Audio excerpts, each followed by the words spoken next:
Hello, my name is Joe Solana. I'm President and COO of GSA, and I would like to speak to you today about the Net Neutrality Act that was implemented in February of 2015. And I'd like to talk to you as if it's a play with three acts. The first act being, what are the rules and who does it apply to? The second act being, what goes on now that it's actually been implemented? And the third act being, what does the future hold for all of you? So let's start with Act 1. What is it and what are the rules? Consider it to be equal access to the internet, equal speeds, equal access, no fast lanes, no slow lanes, and no roadblocks. To quote President Obama, today's FCC decision will protect innovation and create a level playing field for the next generation of entrepreneurs. And this quote, which was issued by the White House, was entitled Net Neutrality, President Obama's Plan for a Free and Open Internet.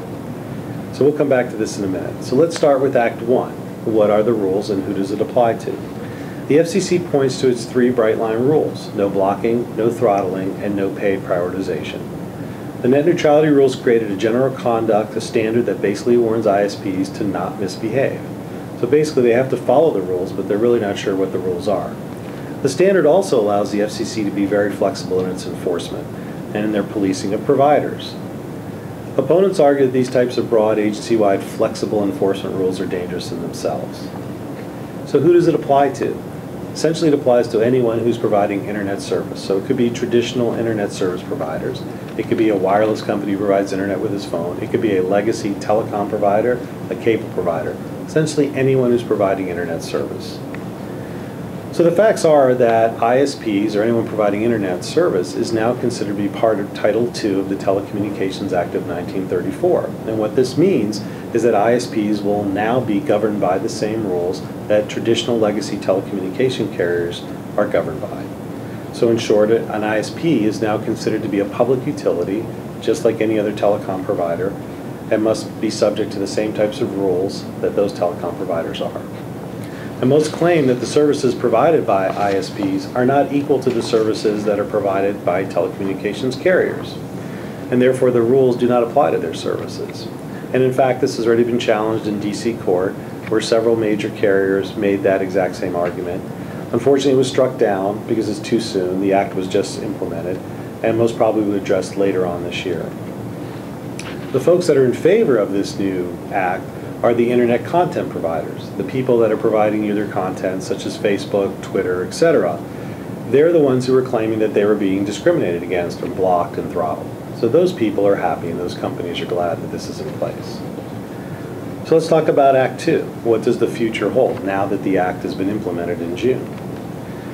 On May 20th of 2015, the FCC Enforcement Bureau announced that the internet service providers would all be subject to the would be subject to Section 222 of the Privacy Act, meaning that they have to take reasonable care in protecting the data that is transmitted over broadband connections.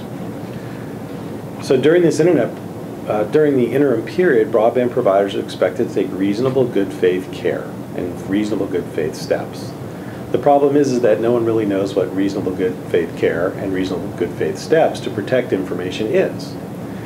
So if you're like me, and you don't know what you're going to do, you have to turn to someone to get that information. So the FCC thought of that and said, well, we know we're giving a very vague rule.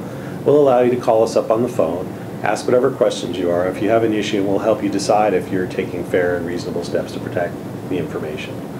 And of course, like most people, you wouldn't do that. So that's where firms like GSA come into play.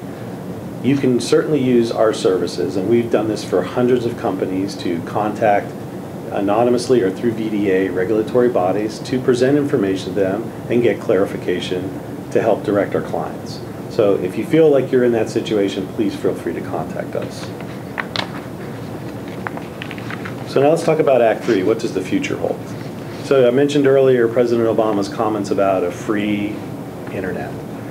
So in his comments, they lead you to believe that free means free and equal access. So no one should be blocked and everyone should have access.